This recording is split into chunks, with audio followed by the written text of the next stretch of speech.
चलो अब आ गया सेक्शन नंबर 20 से लेकर 24। अच्छा एक बात बताओ, provisions as to orders, rules etcetera made under the enactments. तो सबसे पहले आप समझो कि वो कह रहा है। वो कह रहा है जो हमारे पास नेक्स्ट पार्ट आएगा ना, उसमें हम कह रहे हैं कि जब एक एक्ट इशू किया जाता है, एक्ट बनाया जाता है, तो एक्ट के साथ साथ कई बार नोटिफिकेशंस आती हैं। ठीक है, अब कहता है ये नोटिफिकेशंस जो है उससे रिलेटेड जीसीए में क्या क्या प्रोविजन है हम वो पढ़ने वाले हैं। ठीक है, अब कहता है अच्छा एक और चीज, मैंने आपको जब ये पढ़ाने के लिए स्टार्टिंग में इंट्रोडक्शन में दिया था तो मैंने कहा था कि आपको याद रखना है third part is related to born. ठीक है, बी फॉर बाय लॉज। अच्छा बेटा बाय लॉज क्या होते हैं? Additional laws. ठीक है, बाय लॉज का मतलब क्या होता है? Additional laws. जैसे हमारे पास आर्टिकल्स नहीं होते है ना, वैसा ही कुछ होता है हमारे पास बाय लॉज। फिर ओ फॉर ऑर्डर या फिर ओ फॉर ऑर्डिनेंसेस। ना what do you mean by ordinance? बोलो ऑर्डिनेंस क्या होता है बच्चे?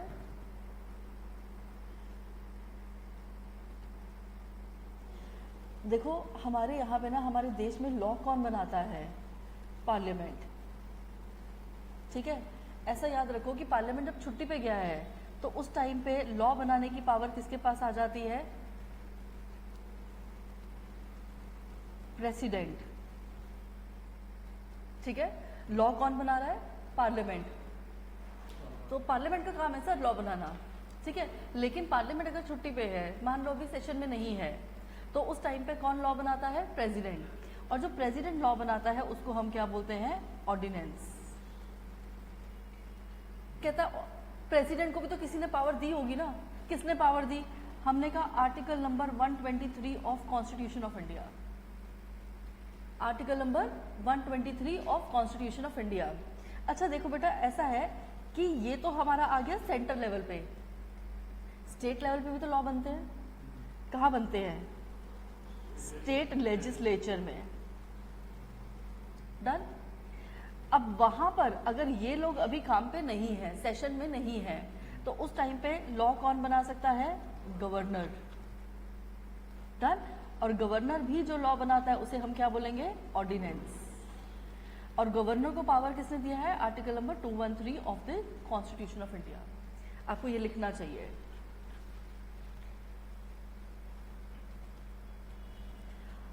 शुभम शुभम शुभम सबसे ऊपर लिख लो टॉप पे, यहाँ पे हमें और भी बहुत कुछ लिखने मिलेगा।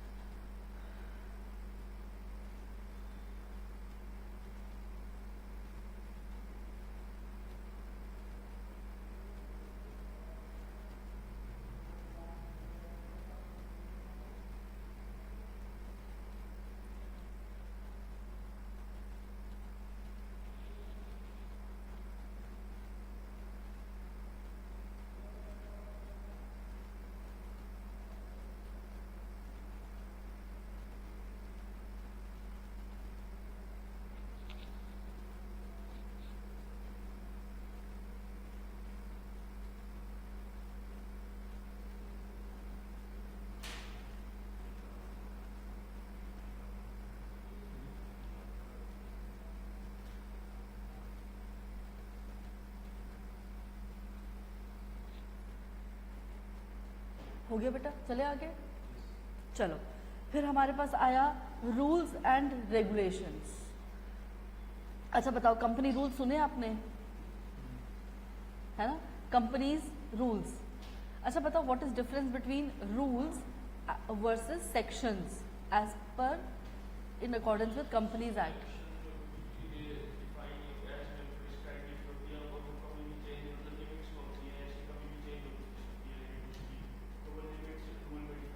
Very good.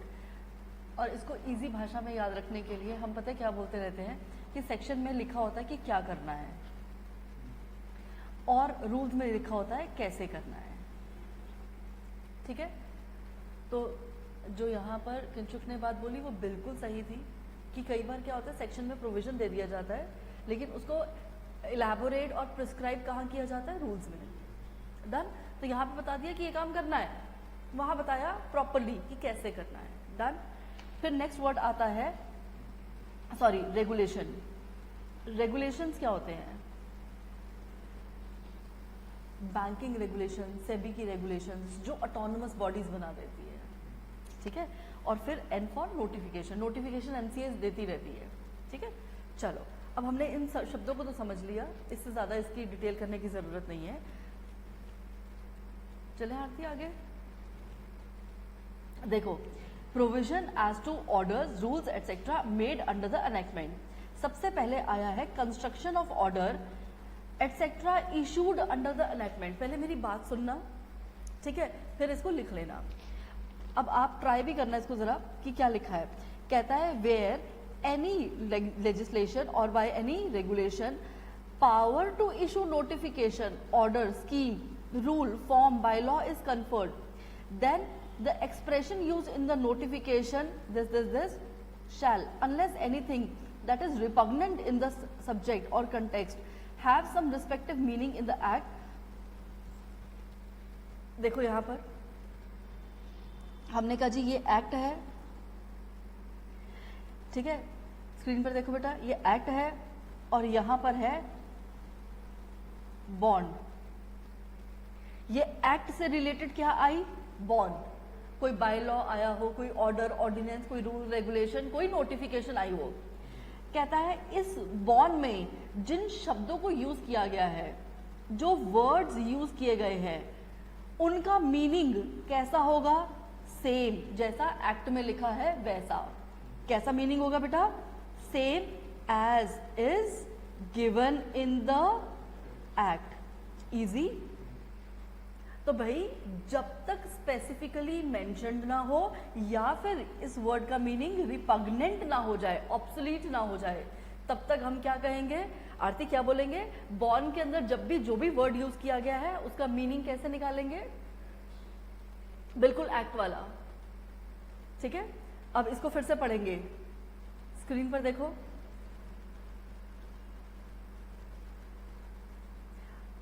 A power to issue any notification, order, scheme, rule, form और bylaw is conferred।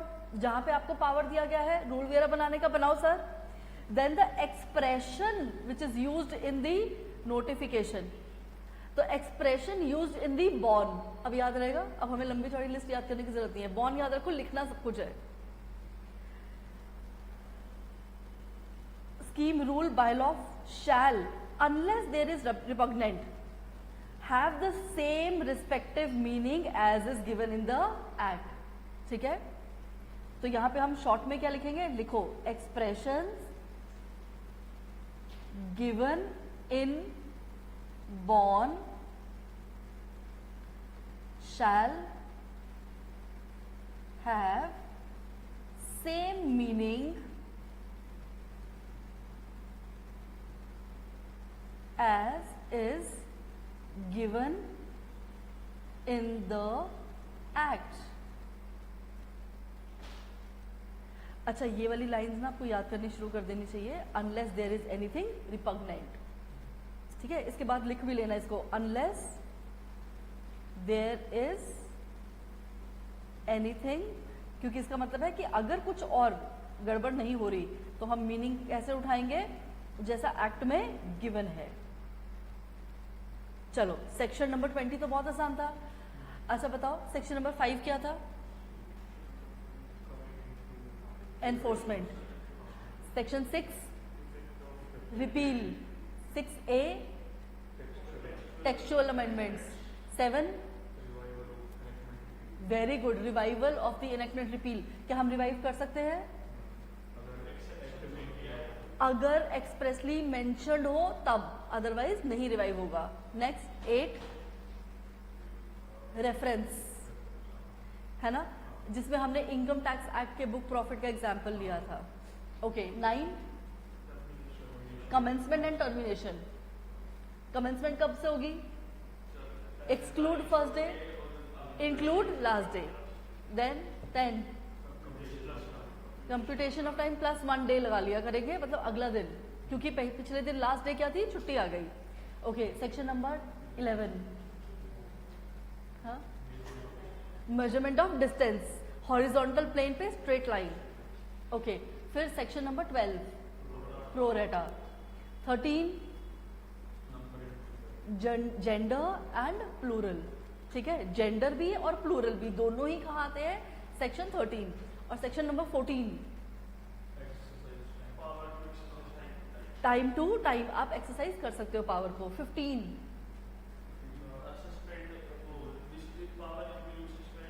वेरी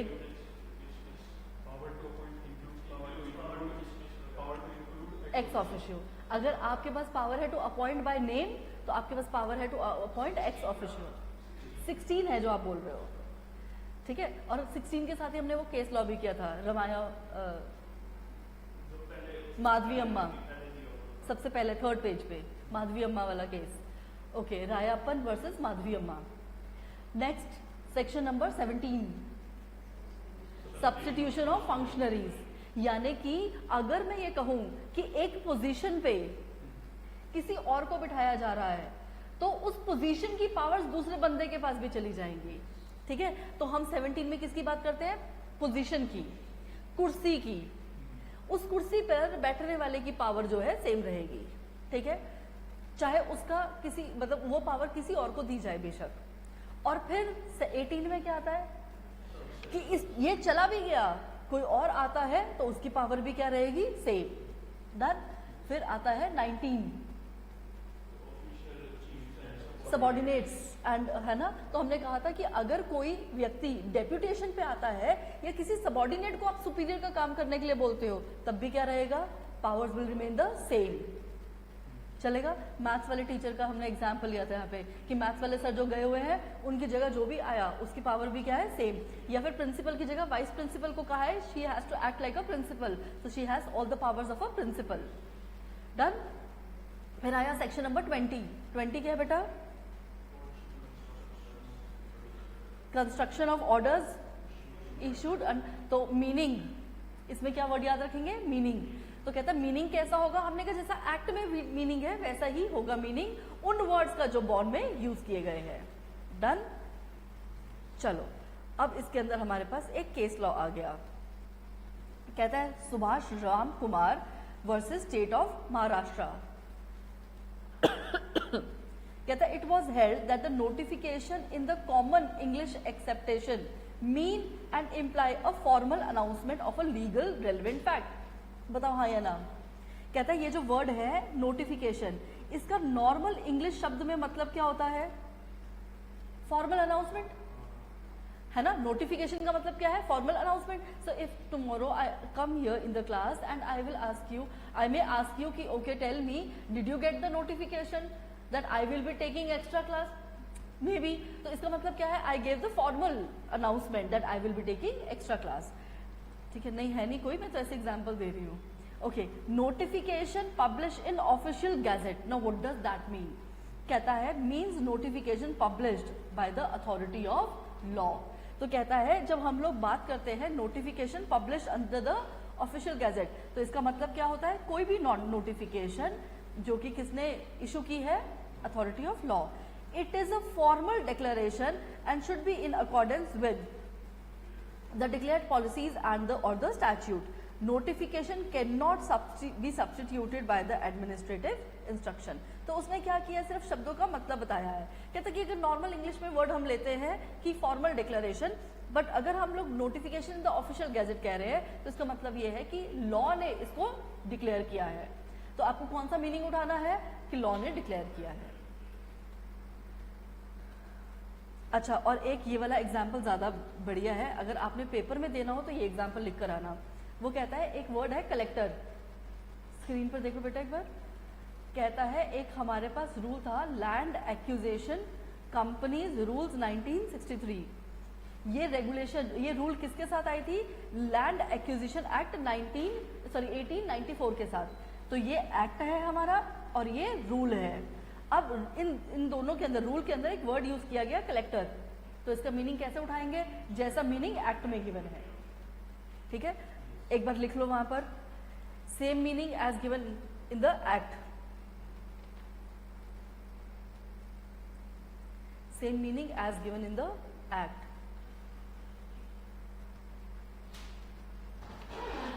ठीक है, चलो अब आ गया सेक्शन नंबर 21। ये वाला आपको आता है सेक्शन, अब बस पढ़ लो, बुक में रीड करो अपने, रीड करके बताओ मुझे क्या लिखा है।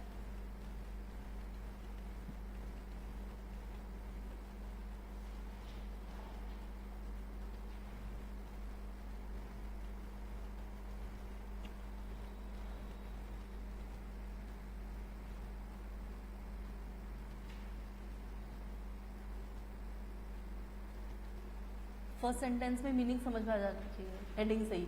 हेडिंग क्या है बेटा? अच्छा सुनो, स्क्रीन पर देखना जरा, लास्ट क्लास में हमने एक ये सेक्शन किया था जो अभी आपने सुनाया भी है मुझे, सेक्शन नंबर 16। क्या लिखा था बेटा इसमें? Power to appoint includes power to, तो ये सेक्शन नंबर 16 था which was related to the functionaries, कि किसी को अगर आप अपॉइंट कर सकते हो तो आप उसको रिमूव भी कर सकते हो, करेक्ट। लेकिन अब सेक्शन नंबर क्या आ गया? 21।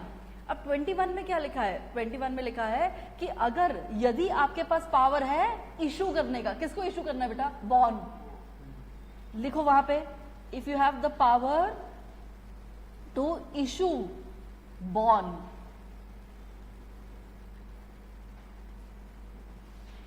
It includes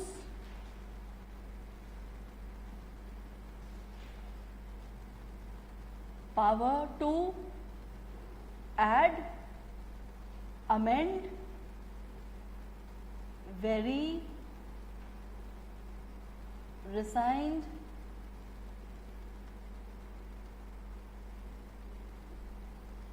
bond। अगर आपके पास पावर है इशू करने का बॉन्ड, तो आपके पास पावर है उसको, उसके अंदर कुछ चीजें और ऐड करने का, उसको अमेंड करने का, उसके अंदर उसको कैंसिल करने का। इजी? चलो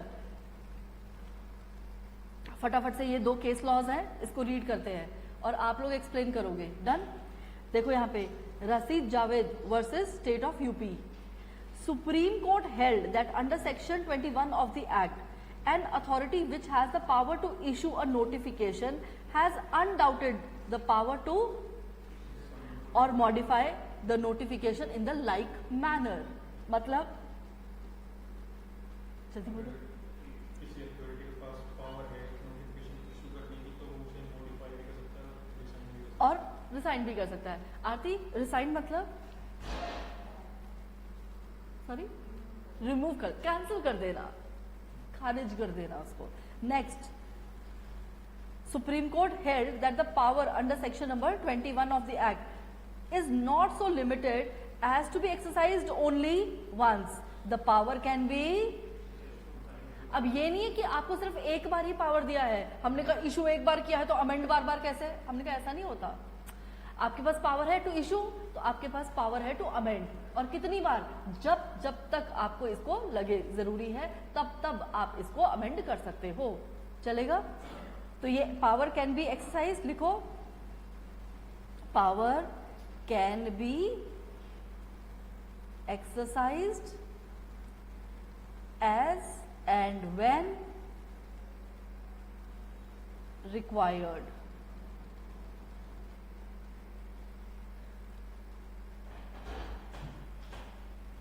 चलेगा बेटा? अब हमारे पास एक दो सेक्शंस आने वाले हैं समझने वाले, ठीक है? इजी है, पर पहले हम देखेंगे, समझेंगे इसको, और इम्पॉर्टेंट भी है। सेक्शन नंबर 23 तो बहुत ही इंपॉर्टेंट है, इसके ऊपर स्टार पॉइंट मार्क कर लो, ये पेपर में आ चुका है बार बार, ठीक है? अभी जो 22 बता रही हूँ वो अभी तक पेपर में नहीं देखा है मैंने, पर वो कभी भी आ सकता है पेपर में। स्क्रीन पर देखो बेटा,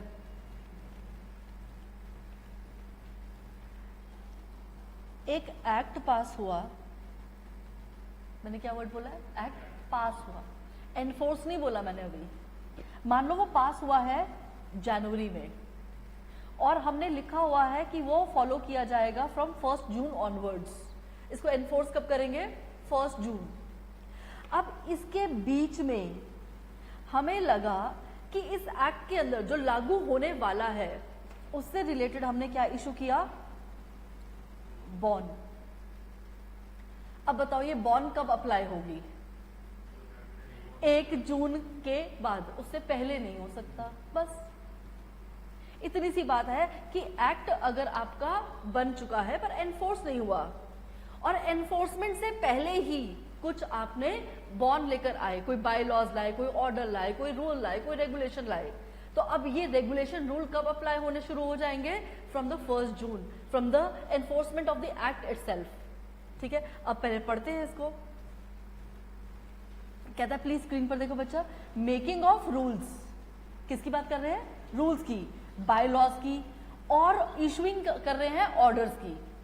चलेगा कब, between the passing of the act and the commencement of the enactment. लिखो अब अपने हाथों से वहां पर अच्छी अपनी उसमें लैंग्वेज में, एक्ट बनने से एक्ट एनफोर्स करने के बीच में,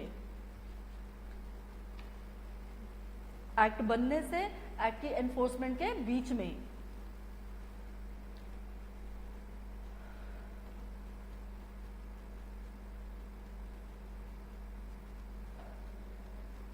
चलेगा,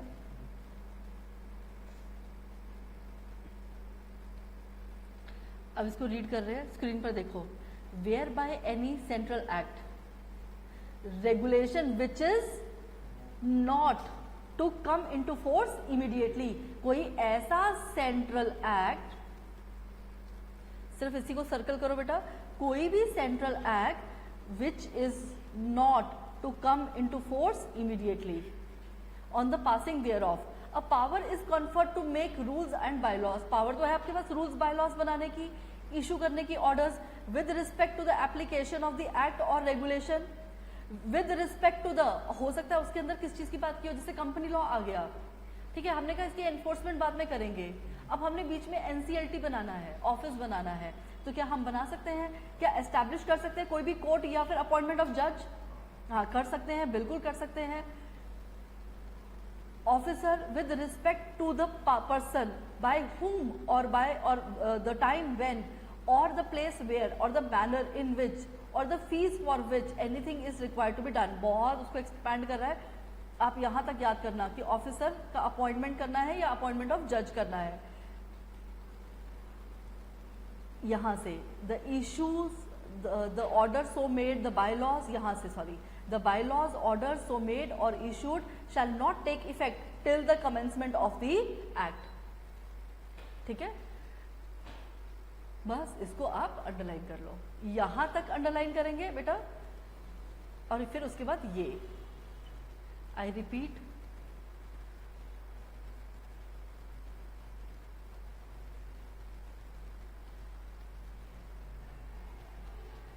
ये इतना पोर्शन एंड देन उसके बाद ये लास्ट लाइन। ठीक है, अब इसको एक्सप्लेन करने के लिए उसने वर्ड यूज किया है, it is a enabling provision. ये कौन सा प्रोविजन है बेटा, अनेबलिंग। अनेबल का मतलब क्या होता है, किसी को कुछ कहना, किसी को काबिल बना देना कि तुम ये करो। It is a enabling provision, its contents and the purpose being to facilitate the making of rules. ये एक एनेबलिंग प्रोविजन है। आरती क्या वर्ड है बेटा, एनेबलिंग प्रोविजन। अब अनेबल करने का मतलब क्या है कि जाओ हमने तुम्हें अलाउ किया, किस चीज के लिए अलाउ किया, making of rules, bylaws, orders before the commencement of the enactment. लिखो साइड पे, bond can be issued, bond can be issued even before the commencement of the enactment।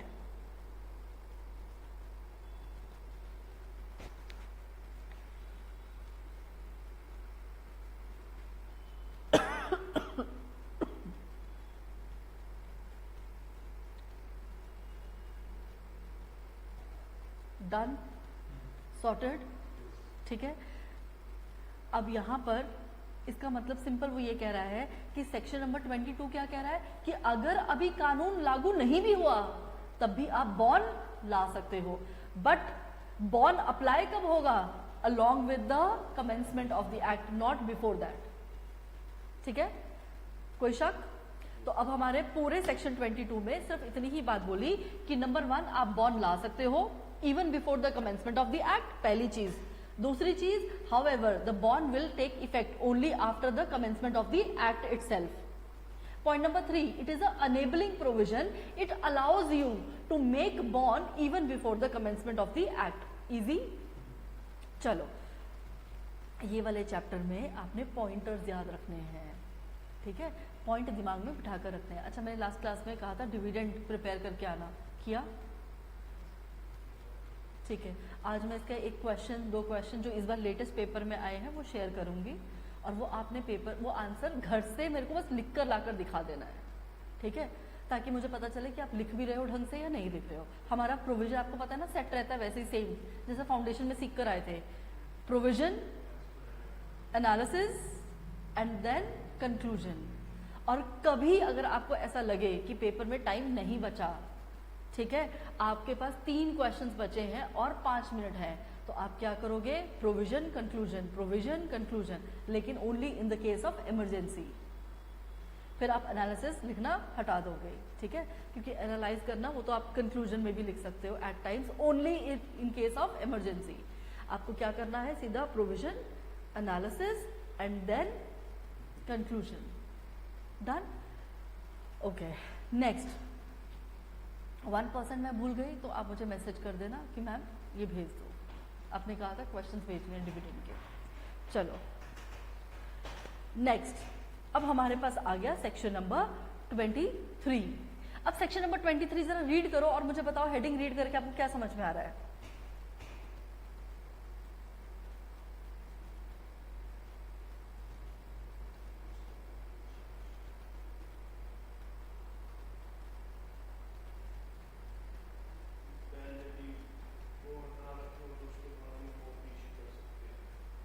Sorry,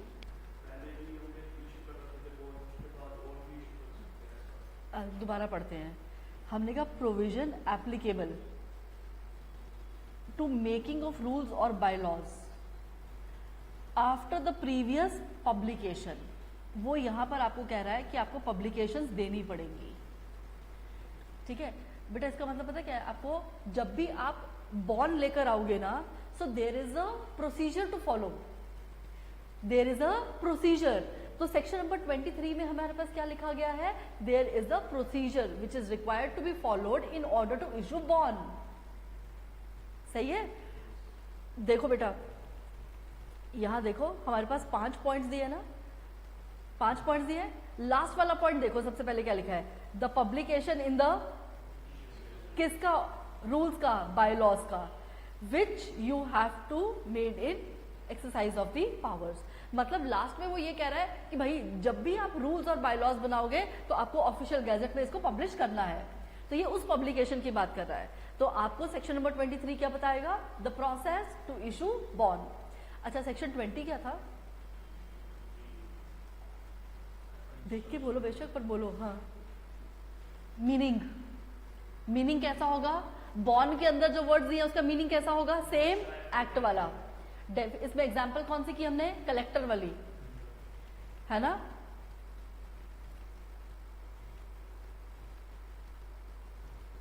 ठीक है।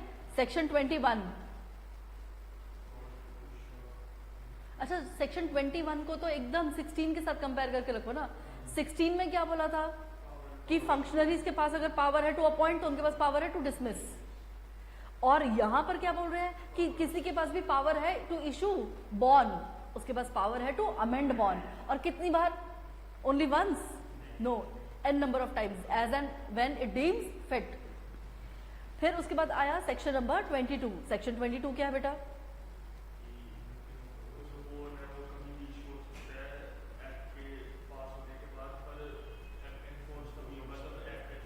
बहुत बढ़िया, और ये एक एनेबलिंग प्रोविजन है, ठीक है। नेक्स्ट आ गया हमारे पास, अब इसको क्या बोलेंगे? The process to issue. इसको हम इरेज कर दें, ये परेशान ना करे अभी आपको, क्योंकि अब हम किसके बारे में बात करने वाले हैं? Process to issue bond.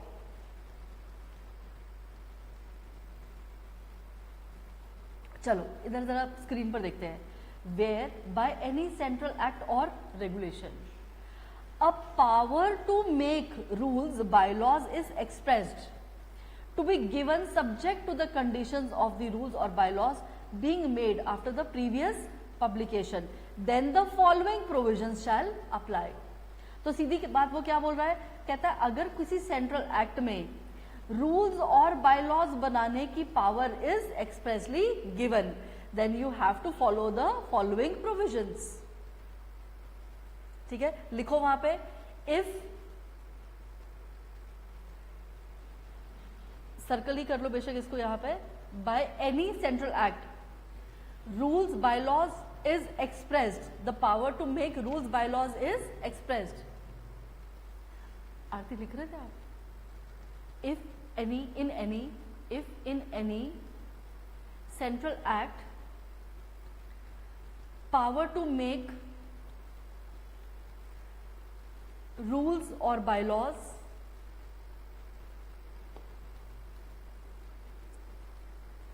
is given,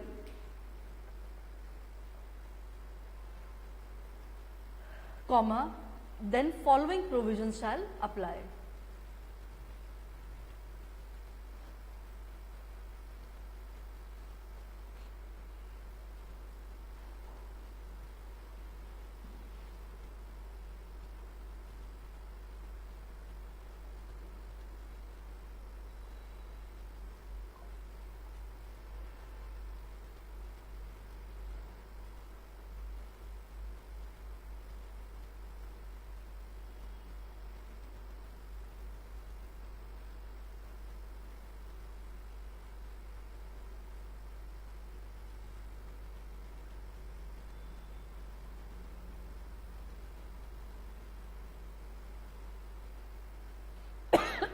चलेगा? चलो बेटा अब देखते हैं.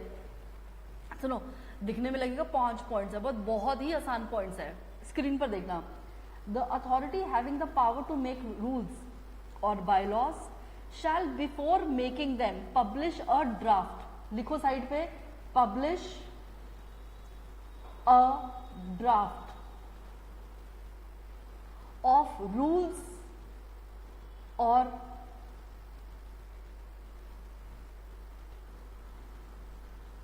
bylaws.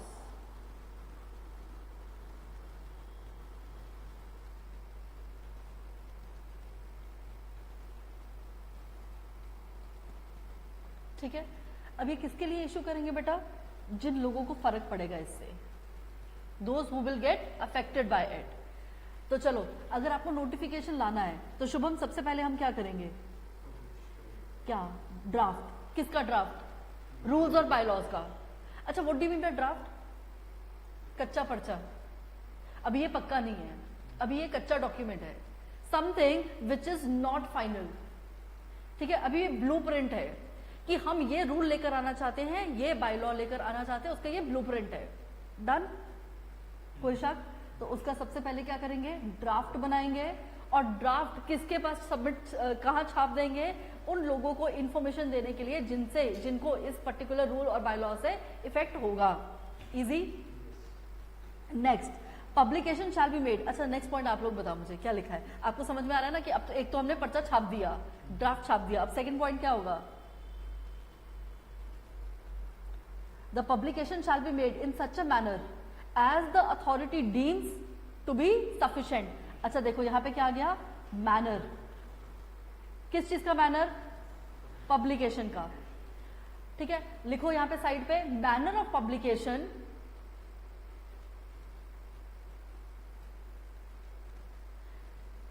shall be decided by the authority.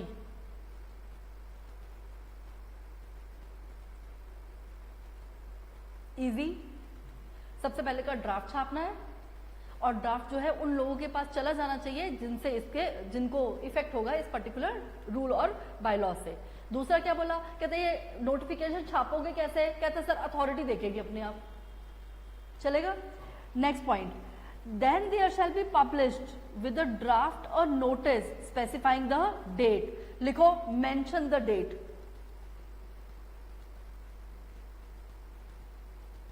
किस चीज की डेट बेटा? जिस दिन हम इस ड्राफ्ट के ऊपर चर्चा करेंगे. ठीक है, अब हमने एक डेट मेंशन कर दी कि भाई साहब आप सबको इस पर्टिकुलर रूल और नोटिफिकेशन या बाय लॉ से चेंजेस महसूस करने पड़ेंगे, फील होने पड़ेंगे। तो हम ऐसा कर रहे हैं, हम आपको नोटिफिकेशन दे रहे हैं। अब अगर आपको लगता है कि आपको इसके ऊपर चर्चा करनी है तो इस तारीख पर आप हमारे पास आ जाइएगा। Kinshuk, can you repeat these 3 points? Number 1, draft किसके पास जाएगा? Very good. Next,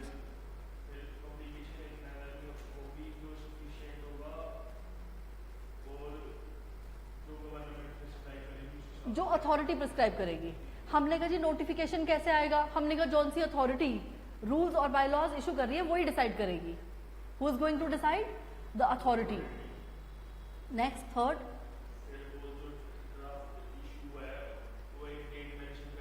correct. ठीक है, अब मैंने आज ये लिख दिया, आपके पास नोटिफिकेशन आ गया कि ये चेंजेस मैं लाने वाली हूं। और ऐसा करते हैं 26 जून को हम मिलते हैं और फिर हम डिसाइड करेंगे, इसके ऊपर चाय पे चर्चा करेंगे। डन? तीनों points clear? Fourth point, the authority having the power to make rules और bylaws and where the rules और bylaws are to be made underline with the sanction, approval or concurrence of other authority. हमने कहा मान लो जी आप bylaws लेकर आ रहे हो, आप रूल्स बना रहे हो, लेकिन इन रूल्स को लागू करने से पहले आपको सैंक्शन चाहिए, अप्रूवल चाहिए। किसका? किसी और अथॉरिटी का, some another authority. That authority shall also consider any objection or suggestion which may be received by the authority having the power to make the law. तो अगर कोई और अथॉरिटी है, अनदर अथॉरिटी इज देयर, जिससे आपको approval लेने की जरूरत है, उसके पास भी अधिकार है, वो इसके ऊपर क्या दे सकती है? ऑब्जेक्शंस।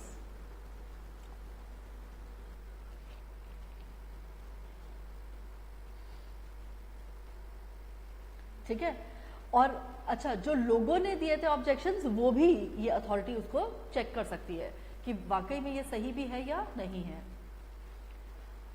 और फिर एक बार अगर यहां से ये सब काम हो गया तो फिर इसको क्या किया जाएगा? पब्लिश कर दिया जाएगा in official gazette. Publish in official gadget.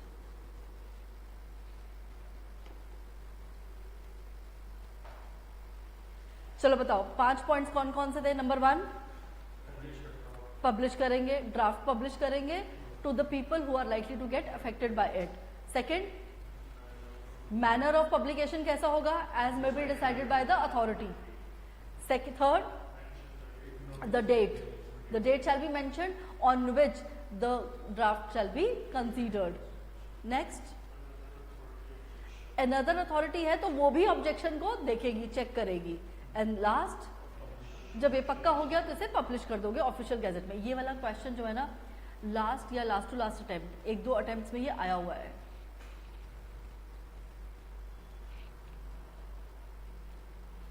अब यहां पर एक प्रिजम्पशन है, इस प्रिजम्पशन को रीड करो और मुझे बताओ कि क्या लिखा है इसमें।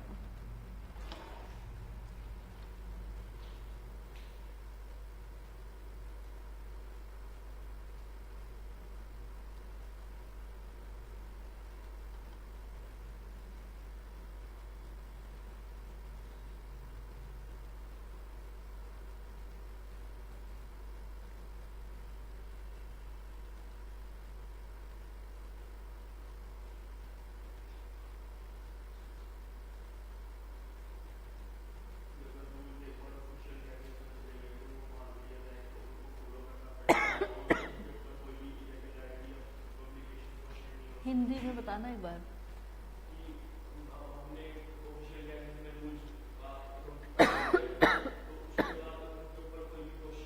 बहुत बढ़िया, करेक्ट, बिल्कुल सही बात। तो हम क्या कहना चाह रहे हैं? After the publication of the rules in the official gadget, एक बार ये रूल्स कहां आ गए हैं? ऑफिशियल गैजेट में। तो कहता है इसके प्रोसीजर को आप क्वेश्चन नहीं कर सकते। Any irregularities in the publication of the draft cannot be questioned. हम ये नहीं कह रहे कि हम ड्राफ्ट को क्वेश्चन नहीं कर सकते, हम कह सकते हैं उसके प्रोसीजर को क्वेश्चन नहीं किया जा सकता। लिखो वहां पे, the procedure can not be question once it has been published in the official gazette.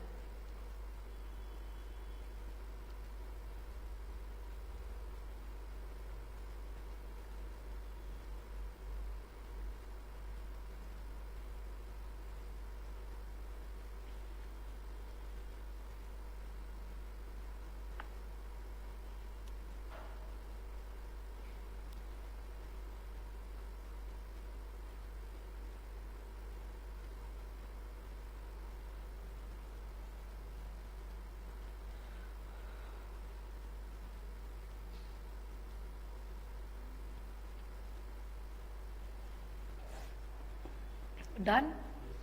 चलो फिर उसके बाद आता है continuation of orders etcetera issued under any repealed enactment that is reenacted. पढ़ लो इसको एक बार।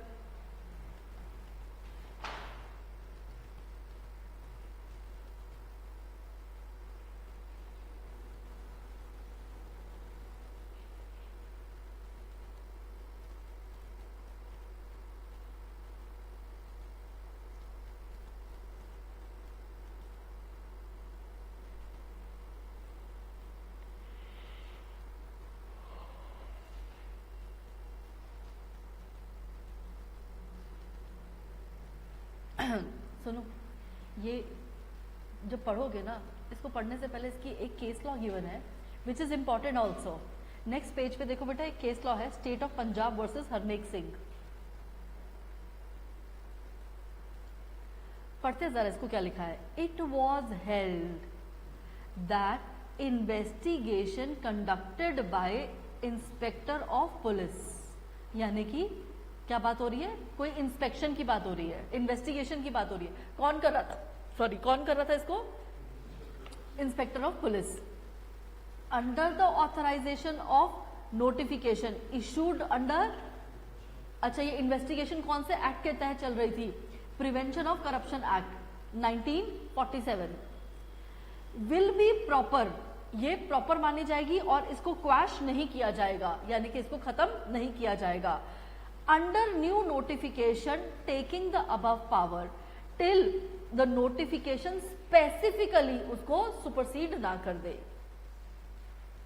मतलब एक एक्ट है बेटा, ठीक है, एक एक्ट ने कुछ पावर दे रखी थी, कुछ काम स्टार्ट कर रखा था, अब वो एक्ट जो है वो रिपील हो चुका है, तो क्या उसकी जो पावर्स, जो चीजें स्टार्ट हुई थी वो खत्म हो जाएंगी? कहता नहीं, it is going to continue.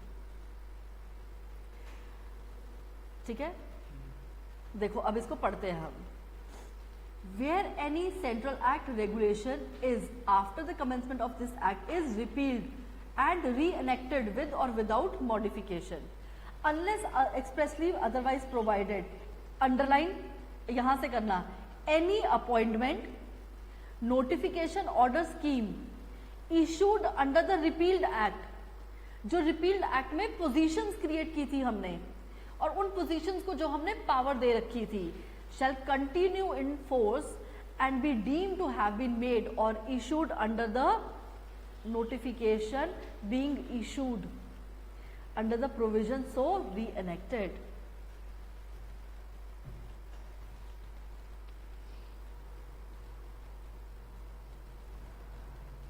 कहता है, अब आपको एक और एग्जाम्पल देकर समझाता हूं।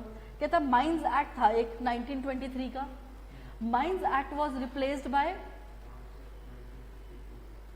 Mines Act 1952. The rules made under the repealed act must be deemed to be continued. तो इस एक्ट के अंदर जो रूल्स बने थे वो क्या रहेंगे, कंटिन्यूड, चाहे हमारे पास नई रेगुलेशन आ गई हो। एक्ट नया आ गया बट रूल्स क्या रहेंगे, सेम, उनको आप हटाओगे नहीं।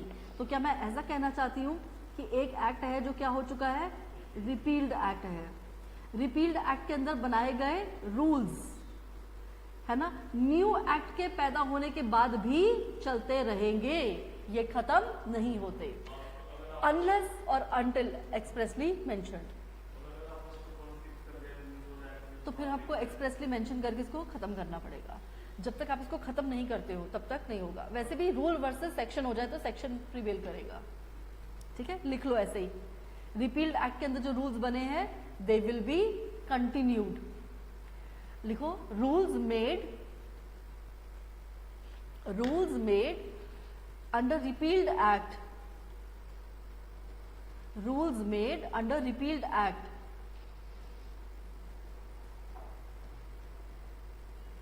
must be deemed to be continued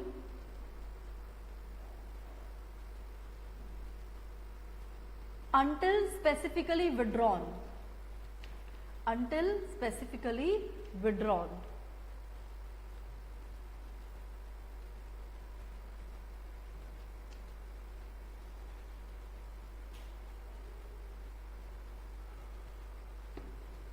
चलेगा? चलो अब आ गया बेटा हमारे पास last set of the chapter, section number 25 से लेकर 30। बहुत इजी है, ठीक है, इसमें ज्यादा तकलीफ नहीं है। सबसे पहले देखो रिकवरी ऑफ फाइन लिखा है। अच्छा, रिकवरी ऑफ फाइन हमने थोड़ा सा पढ़ा भी था ना बेटा,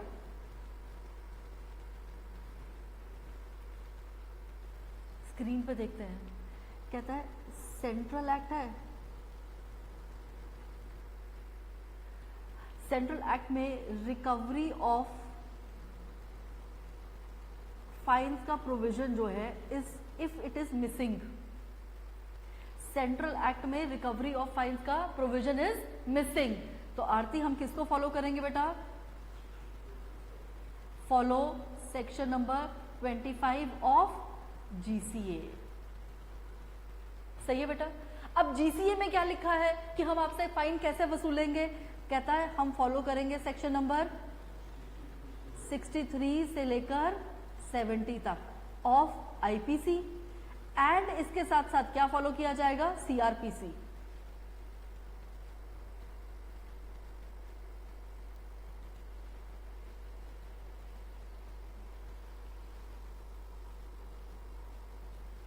कोई शक? अब इसको पूरा पढ़ लेते हैं एक बार। शुभम जोर से पढ़ना एक बार, क्या लिखा है? Section 63 to 70 of the Indian Penal Code and the provisions of Code of Criminal Procedure for the time being in force in relation to the issue and execution of warrants for the levying of fines, to all fines imposed under any act, regulation, rule or bylaws, unless the act, regulation, rule or bylaws contain an express provision to the contrary. कोई शक? अब इसका मैं एक sentence लिखवा रही हूँ, sentence लिखो।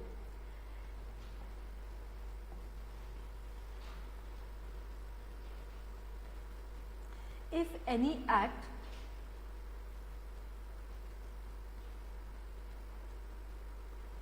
imposes a fine, if any act imposes a fine, comma, then the procedure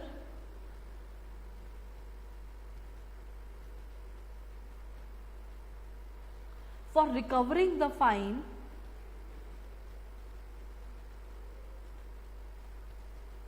will follow the relevant provisions of IPC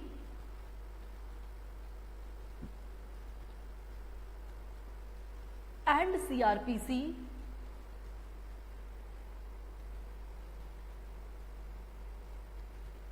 unless that act specifically provides a method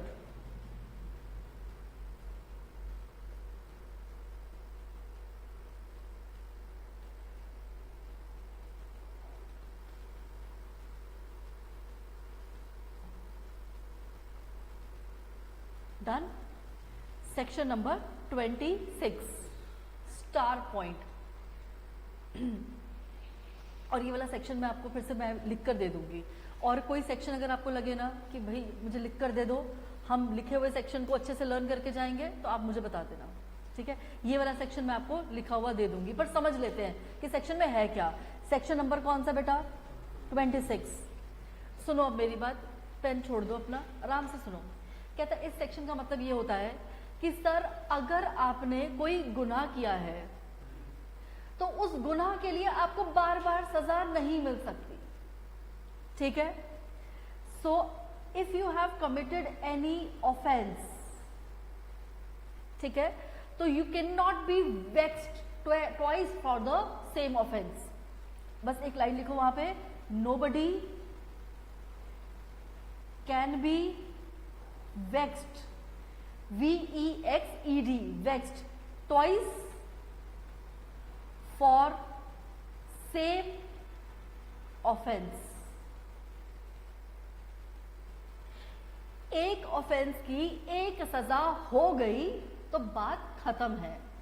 अब ये नहीं है कि उसी सजा को लेकर बार बार, उसी गुनाह को लेकर उसको बार बार सजा दी जाए। डन। अच्छा सुनो, अब अगर उसने सेम ऑफेंस रिपीट किया तो क्या अब दोबारा सजा हो सकती है? तो हमने कहा हम ये थोड़ी कह रहे हैं कि सजा नहीं देनी, कि पूरे जीवन काल में सिर्फ एक ही बार सजा मिलेगी। हमने कहा एक ऑफेंस के लिए एक बार सजा मिलेगी। अब अगर ऑफेंस रिपीट हो रहा है तो ऑब्वियसली उसको सजा भी रिपीट हो जाएगी। चलेगा। अब इसका एक बहुत बढ़िया सा केस लॉ गिवन है, ये देखो, state of MP versus VR Agnihotri.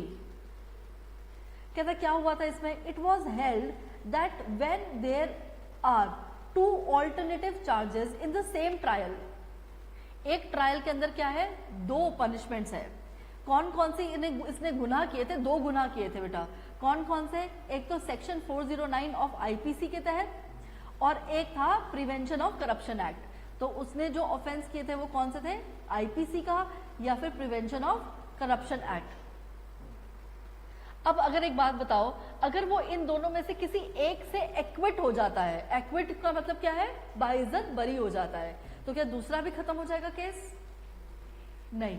तो यही कह रहा है कि अगर आपने कोई भी ऐसा ऑफेंस किया है which is punishable under 2 acts, तो या फिर आपने दो गुनाहों के तहत आपका केस चल रहा है, आप एक से बरी हो गए तब भी दूसरा केस चलता रहेगा।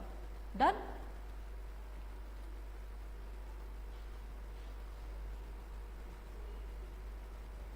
अच्छा, ये जो मैं आपको बात बता रही हूँ ना, ये पॉइंट कोई ऐसा नहीं है जो सिर्फ यहीं पर गिवन है। ये वाला पॉइंट जो है हमारे संविधान में भी लिखा है। हाँ, the principle of double jeopardy, which means that one person can not be punished twice for the same offence. ठीक है, रिपीट हो रहा ऑफेंस तो पनिशमेंट मिलेगी, कोई नया तरीके का ऑफेंस किया तो पनिशमेंट मिलेगी, बट एक ही पनिशमेंट के लिए, एक ही गलती के लिए बार बार पनिशमेंट नहीं मिलेगी। ठीक है, इसका एक एग्जाम्पल दूं। अब तो खैर आपने शायद ये फेस नहीं किया होगा, पर बचपन में कई बार ऐसा होता था कि अगर आपसे गलती से नंबर कम आ जाए तो फिर घर वाले जो है घड़ी घड़ी बात सुनाते रहते थे, और फिर बंदा परेशान होकर बोल ही देता था, मम्मी एक बार सुना चुकी हो आप हमें, अब क्या बार बार बताती रहोगी, है ना। बंदा फ्रिज खोल के पानी पी रहा होता है तब भी मम्मी को लगता है अच्छा नंबर तो कम आए थे, तो मम्मी सुना चुकी हो आप हमें, अब पानी पी लूं क्या। पानी बॉटल दोबारा से भर के रखने में और नंबरों में फर्क है। होता था ऐसा बेटा? किंचू की स्माइल से तो लग रहा है कि बार बार सुनाते थे। हाँ, नंबरों को ना लेकर किसी और चीज को लेकर, होती है मम्मियों को ये आदत। इधर सुनते हो, एक ही गलती को लेकर बार बार बता देना, सेक्शन नंबर 26 एंड कॉन्स्टिट्यूशन के अंदर भी लिखा है भाई, आर्टिकल नंबर 20, कि भाई साहब एक गुनाह के लिए एक बार ही सजा होगी माते, बार बार नहीं सुनाने का। इंसान है, गलती हो गई। अच्छा, आप लोगों को वैसे डांट वांट पड़ती है घर में? किस बात पे पड़ती है? अब तो बड़े हो गए यार आप लोग। आरती, आपको पड़ती है डांट? तो नॉर्मल नहीं है, वो चिल्लाती है, बड़ी है छोटी है, तो डांट तो फिर आपको ही पड़ती होगी। ये जो छोटी है आप समझदार हो, डांट नहीं पड़ती, शरीफ हो।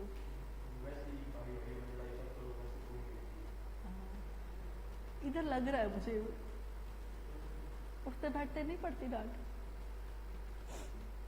चलो अब आ गया सेक्शन नंबर 27। सेक्शन 27 में क्या लिखा बेटा? Where any legislation or regulation require any document to be served. किसकी बात हो रही है? Document to be served. Aarti क्या बोलेंगे इसे? डॉक्यूमेंट टू बी सर्व्ड को चिट्ठी भेजनी है। क्या करना है आपने? चिट्ठी भेजनी है। अच्छा, ये चिट्ठी भेजने का प्रोविजन कंपनीज एक्ट में भी पढ़कर आए हो आप? कहा? Companies act 2013।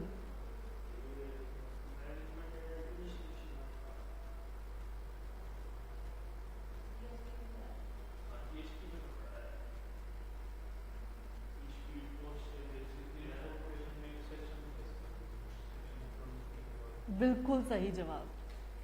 आपका जवाब भी सही, आपका जवाब भी सही, लेकिन मैं ये पूछ रही थी सेक्शन नंबर 20 है इन इनकॉर्पोरेशन, ठीक है, सर्विस ऑफ डॉक्यूमेंट्स। और जो आपने कहा कि मैनेजमेंट में पढ़ा है वो भी बिल्कुल सही बोला, क्योंकि हम उसको ही यहाँ पर भी पढ़ रहे होते हैं, ठीक है, कि 2 दिन लगते हैं चिट्ठी पहुंचने में। देखो यहाँ पे क्या लिख रहा है, कहता है where any legislation require any document to be served by post. अगर आप कोई चिट्ठी भेज रहे हो तो हम मानेंगे कि आपने चिट्ठी जो है वो प्रॉपरली भेजी है, अगर it has been properly addressed. जो भी इसके ऊपर पेमेंट करनी थी, स्टैम्प ड्यूटी या कुछ भी स्टैम्प लगानी थी, वो सब हो चुकी है, प्रीपेड है and posted by registered post. लिखो वहां पे document to be served by post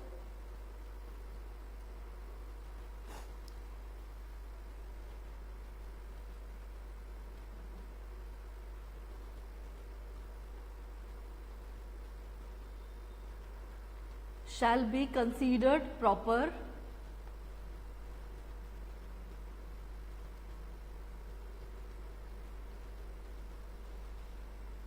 if the document is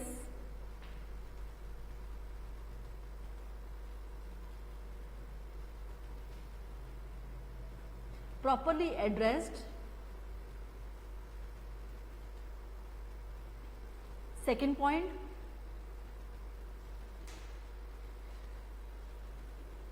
prepaid. Prepaid के आगे ना ब्रैकेट में लिखना करेक्ट पोस्टेज पेड, मतलब प्रॉपर आपने उसके ऊपर स्टैम्प भी लगा रखी है।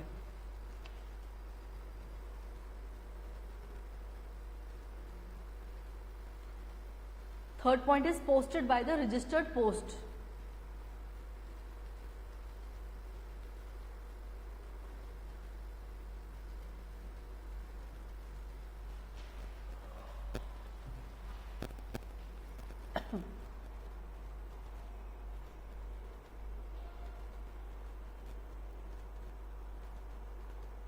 Full stop. नेक्स्ट लाइन लिखो, the law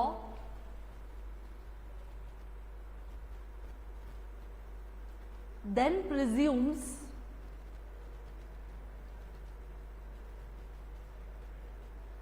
that the receiver received the post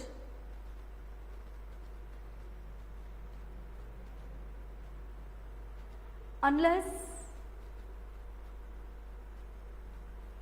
the receiver can otherwise prove, unless the receiver can prove otherwise या अदरवाइज प्रूफ, जैसे मर्जी लिख लो, कैन प्रूव अदरवाइज चलेगा। मतलब अब इसके बाद ना रिसीवर की जिम्मेदारी है, हम तो मानेंगे कि चिट्ठी पहुंच गई अगर ये 3 चीजों का पालन किया गया है। 3 चीजें कौन कौन सी है? It has to be properly addressed, properly stamped and properly sent by the registered post. अगर ये 3 चीजों का पालन किया गया है तो हम क्या मानेंगे कि चिट्ठी हैज बीन पोस्टेड। डन। और इसके बाद भी अगर आपको लगता है रिसीवर को कि कोई चीज ऐसी है जो हमारे पास नहीं पहुंची तो प्रूफ करो आप, फिर हमारी कोई जिम्मेदारी नहीं है, बिकॉज हम तो मान चुके हैं कि आपके पास ये पहुंच गया है। डन। अब देखो यहां पर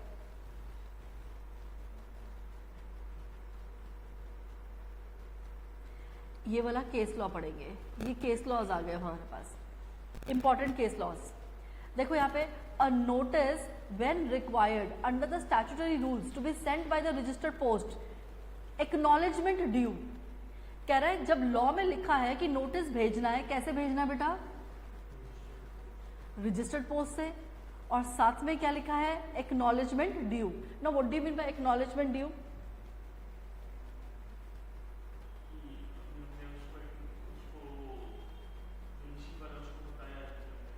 हम लिखवा कर लेकर आएंगे आपसे कि आपने चिट्ठी रिसीव कर ली है, that is acknowledgement.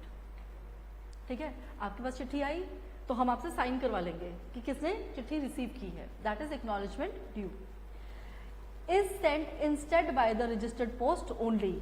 The protection of the presumption regarding the serving of the notice under the registered post under the section of this act neither tenable nor based on the sound exposition of the law।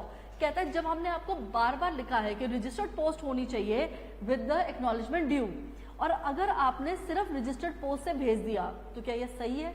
ये justifiable है? कहता है it is neither tenable, it is not proper. तो जब हमने आपको बोला है कि चिट्ठी कैसे जानी चाहिए आरती? रजिस्टर्ड पोस्ट एक्नॉलेजमेंट ड्यू, तो फिर आप अगर केवल उससे भेज रहे हो रजिस्टर्ड पोस्ट से और एक्नॉलेजमेंट नहीं ले रहे हो तो it will not be considered as valid. ठीक है, लिखो it is not tenable.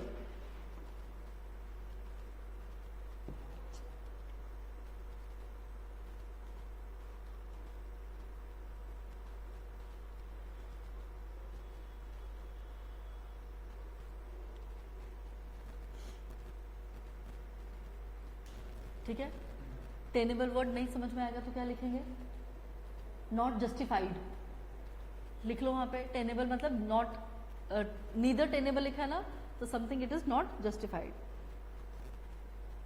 Neither tenable मतलब नॉट जस्टिफाइड। चलेगा। अब अगला केस आप लोग पढ़ो और मुझे बताओ क्या लिखा है। जगदीश सिंह वर्सेस नथु सिंह।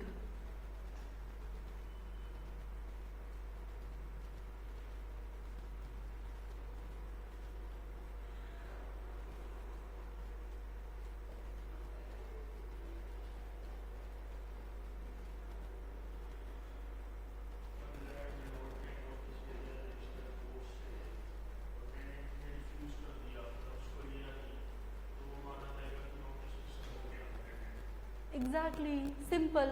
हम चिट्ठी लेकर आपके घर आए और आपने कहा जी बंदा घर पे नहीं है। ठीक है, देखो क्या लिखा है यहाँ पे, is sent to the landlord by the registered post and the same is returned by the tenant with the endorsement of refusal, कि हम इसको एक्सेप्ट नहीं कर रहे। तो एक्सेप्ट ना करने का एंडोर्समेंट देना ही is equal to receiving the notice. लिखो वहां पे endorsement of refusal is equal to notice served।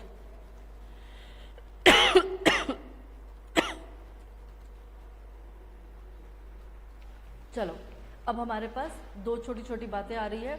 Number 1 क्या आ गया? Citation of enactment. Now what do you mean bye citation of enactment? क्या मतलब होता है साइटेशन का?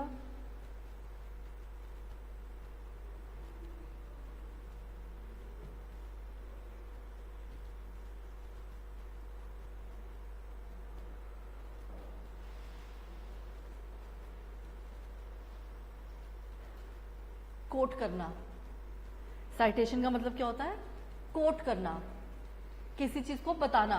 अच्छा एक बात बताओ, जब भी आप किसी एक्ट को लिखते हो तो कैसे लिखते हो?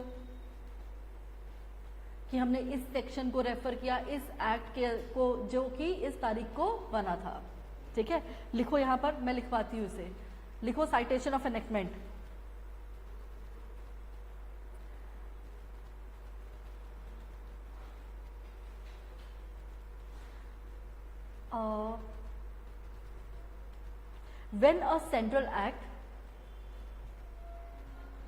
when a central act refers to another act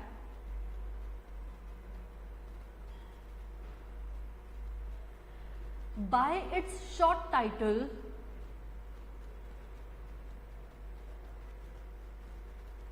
that reference is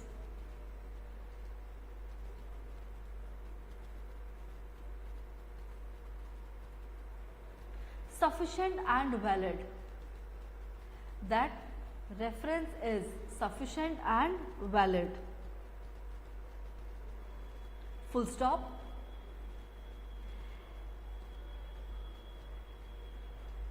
We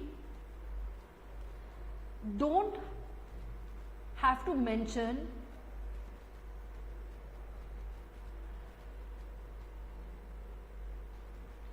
full name of the act every time.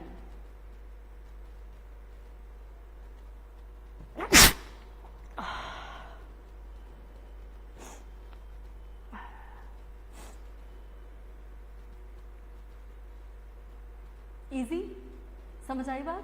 तो जब हम कोट करते हैं तो वो कहता है जरूरी नहीं है कि आपको हर बार पूरा पूरा नाम लिखना है, आप कभी कभी कैसा लिख सकते हो, सिर्फ शॉर्ट टाइटल लिख सकते हो। देखो यहाँ पे भी लिखा है एनी एनैक्टमेंट में बी साइटेड, अंडरलाइन करो बुक के अंदर, एनी एनैक्टमेंट में be cited by reference to the title or short title if any, conferred thereupon or by the reference number and the year, and any provision in the enactment may be cited by the reference to the section or subsection।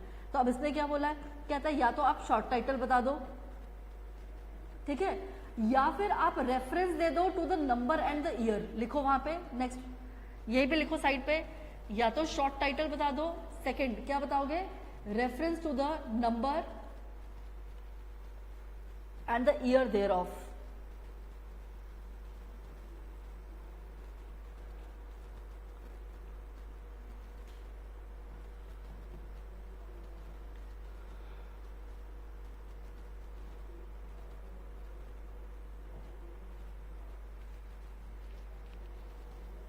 ठीक है। Third point आप क्या कर सकते हो, section या फिर subsection से भी मेंशन कर सकते हो।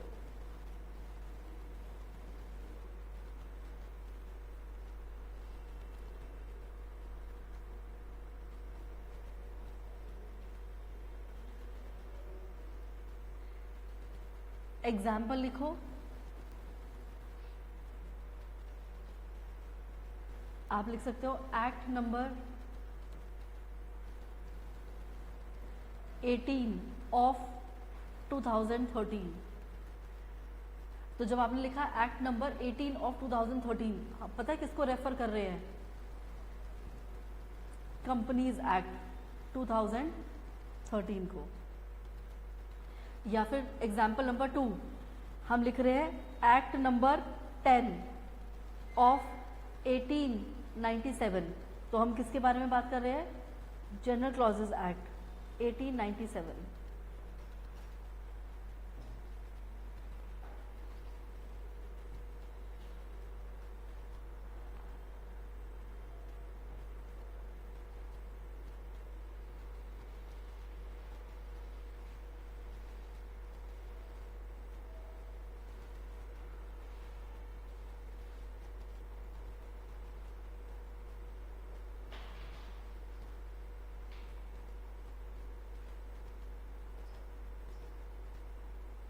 कोई दिक्कत, समझ आ गया?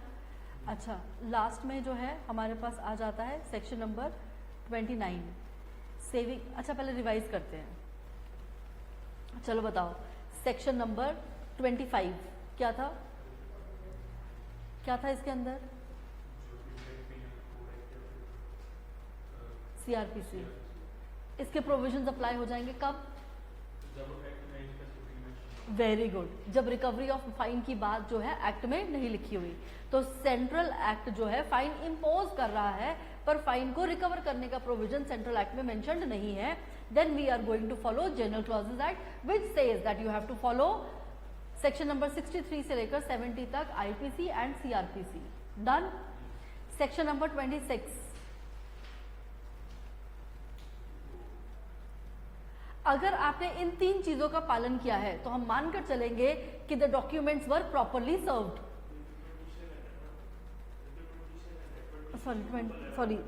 सॉरी, हाँ, double jeopardy when the person cannot be vexed twice for the same offense। 27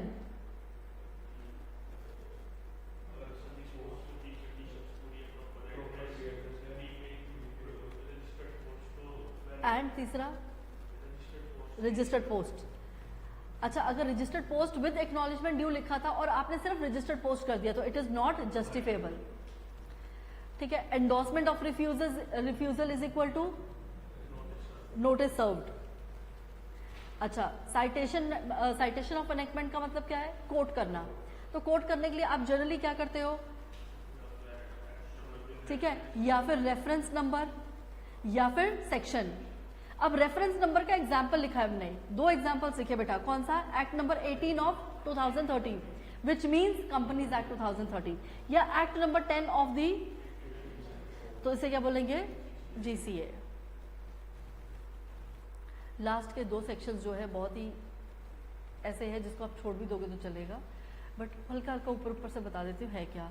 saving for the previous enactment rules and bylaws. कहता है अगर पिछले रूल्स जो है, बायलॉज जो है, जो बेसिक खत्म हो रहे हैं, तो उनका कोई प्रोविजन अगर आपको लगता है कि आज भी यूज करना है तो you can preserve that particular provision. The provisions of this act respecting the construction of the act, rules or regulations made after this shall not have effect on the construction of any act or regulation which is continued or amended by the act।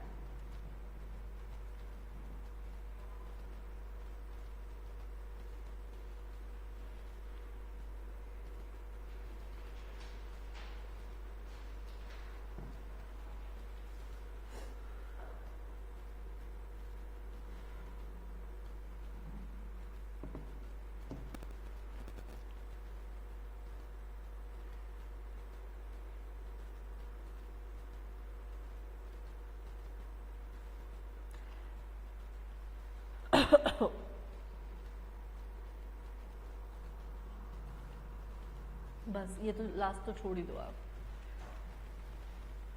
आ जाओ, अभी हमारे पास 5-6 minute है। हम ऐसा करते हैं, इसके starting में आ जाओ, फर्स्ट पेज। ये चारों पोर्शन हमने कर लिए है, ठीक है। इसको घर जाकर आपने आज लर्न करना है और हर 15 दिन में इस चैप्टर को उठाना है आपने, ठीक है। इसका वेटेज मैंने बताया है, maximum it can go up to 9 marks. पर क्या 9 मार्क्स कम होते हैं? बहुत है भाई, लंका दहन करने के लिए बहुत ज़्यादा है। तो अच्छा, 9 मार्क्स का ये होता है, 9 मार्क्स का iOS,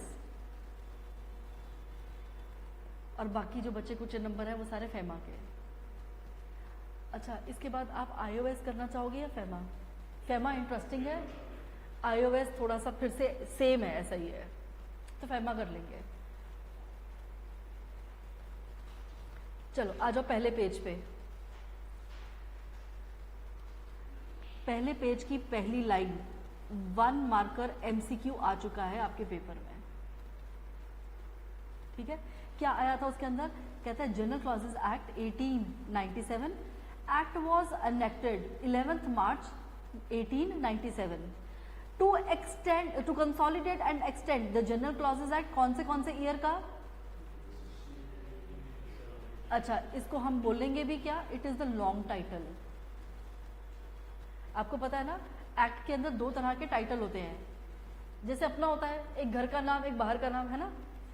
वैसे इसमें एक घर का नाम बाहर का नाम नहीं है, इसमें ये है कि एक होता है शॉर्ट टाइटल। अच्छा, शॉर्ट टाइटल किसके लिए यूज होता है? साइटेशंस के लिए, रेफर करने के लिए। और लॉन्ग टाइटल का मतलब क्या होता है? मैं यहीं पे आपको बता रही हूँ लॉन्ग टाइटल का मतलब क्या होता है, क्योंकि ये iOS में भी काम आएगा। जब भी वर्ड आए ना लॉन्ग टाइटल, तो मतलब ये है कि वो बताता है स्कोप, स्क्रीन पर देखो प्लीज बेटा एक बार, object and purpose of the act, यानी कि सॉप। क्या बताता है? Scope, object and purpose of the act, यानी कि सॉप। लिख लो बेटा। Long title tells us the scope, object and the purpose of the act.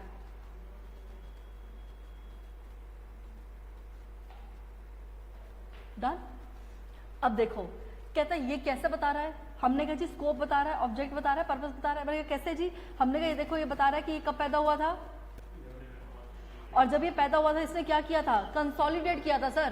कहता मतलब, कहता है आपको क्या लगता है जनरल क्लॉजेस एक्ट 1897 से पहले था नहीं क्या, हाँ। कौन कौन सा एक्ट था, 68 एंड 1887। तो जब 1897 वाला एक्ट आया तो इसने क्या किया, इन दोनों एक्ट्स को कंसोलिडेट कर दिया, एंड इसने बताया, हमने एक्सटेंड कर दिया किसको, इन दोनों को मिलाकर एक लॉ बना दिया जो कि 1897 में बना। चलो अब कहता है दूसरा पैराग्राफ, अब इसको याद करने की जरूरत नहीं है क्योंकि हम इससे ऑलरेडी पढ़ चुके हैं।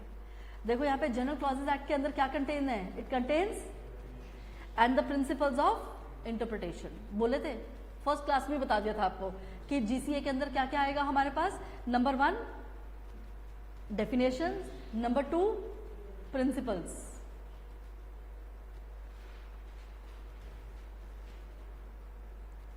ये वाला पॉइंट पढ़ो और मुझे बताओ क्या लिखा है।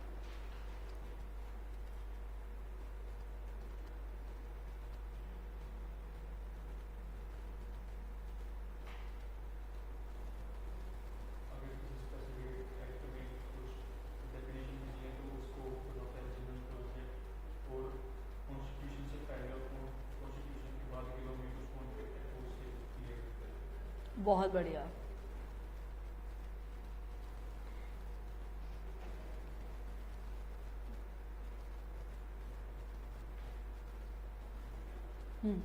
कहता है प्री कॉन्स्टिट्यूशनल जो लॉज होते हैं एंड पोस्ट कॉन्स्टिट्यूशनल लॉज, अगर इन दोनों के बीच में कोई झगड़ा हो जाए तो इसको सॉल्व कराने के लिए कौन आता है, general clauses act. It comes to the rescue in the absence of the clear definition in the specific enactment where there is conflict between pre-constitutional or post-constitutional laws. The act gives a clear suggestion for the conflicting provision and differentiate the legislation according to the commencement and enforcement to avoid uncertainty. Basically simple सी बात है कि pre and post constitutional laws के अंदर ये बताता है कि हमें अगर conflict हो जाए तो conflict को कैसे handle करना है। Handle the conflict. अच्छा बताओ पहले पेज पे हमने क्या क्या पढ़ा, नंबर 1 लॉन्ग टाइटल, नंबर 2 क्या पढ़ा कि what is the scope of general clauses act, definition and legal principles, and then हमने पढ़ा कि इसका एक और काम है, इसके स्कोप में ये भी आ जाता है कि प्री और पोस्ट कॉन्स्टिट्यूशनल लॉज में जब भी कोई दिक्कत आती है तो we refer general clauses act. क्या ये अगला एग्जाम्पल हम कर चुके हैं ऑलरेडी, लिखा सेक्शन नंबर 16, बहुत बढ़िया। अब बताओ यहाँ पर पर्पस आ गया, ऑब्जेक्ट of the act। सबसे पहले this shortens the language of the act। how, example दो मुझे।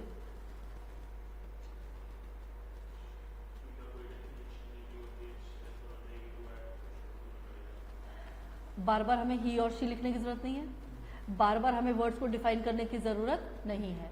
जीसीए में डिफाइन कर दिया, अब हर सेंट्रल एक्ट में यही डेफिनेशन यूज की जाएगी। तो this is how we shorten the language. अच्छा आईओएस में और जीसीए में डिफरेंस, जीसीए लैंग्वेज को शॉर्ट करता है और आईओएस के अंदर हम इलैबोरेट करते हैं कि कवि क्या कहना चाहता है, ठीक है। Next, it provides uniformity. कैसे, हर जगह एक तरीके से ही डेफिनेशन को एक्सप्लेन किया जाएगा, वर्ड्स को एक्सप्लेन किया जाएगा as per one particular definition which is given under GCA. To state explicitly certain convenient rules, तो हमारे पास क्या आ जाती है, लीगल रूल्स आ जाते हैं यहाँ पे कि लॉ को पढ़ना कैसे है। For the construction and the interpretation of law. Aarti पहला पॉइंट क्या बेटा, what is the object of GCA, ये लैंग्वेज को शॉर्टन कर देता है। दूसरा, ये यूनिफॉर्मिटी देता है, और तीसरा ये लीगल रूल्स बताता है कि लॉ को कैसे पढ़ना है। डन। और last, it guards against the slip and oversights by importing into every act certain common clauses. मतलब सुनो, स्क्रीन पर देखो सब लोग, कहता जी हमने सेंट्रल एक्ट पढ़ा, सेंट्रल एक्ट में हो सकता है कोई चीज को एक्सप्लेन करना वो स्किप कर गया, स्लिप कर गया, उसमें लिखा नहीं है, तो फिर हम ऐसे जो चीज स्किप हुई है उसको कहाँ से रेफर कर सकते हैं? GCM. So it comes to help किसको? स्लिप्स को. जो चीज आप सेंट्रल एक्ट में लिखना भूल गए हो उसके लिए आप रेफर किसको कर सकते हो? GCM. जैसे रिकवरी ऑफ फाइन्स, है ना? सेंट्रल एक्ट में प्रोविजन बना दिया कि फाइन लगाएंगे, पर रिकवर कैसे करेंगे? नहीं लिखा, तो उसके लिए हम किसको फॉलो करेंगे? GCA को. डन. तो ये 4 पॉइंट्स वेरी इंपॉर्टेंट.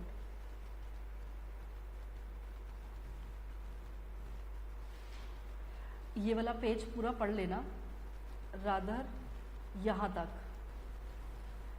कोशिश करना एग्जाम्पल नंबर 2 भी आप रीड करके आओ.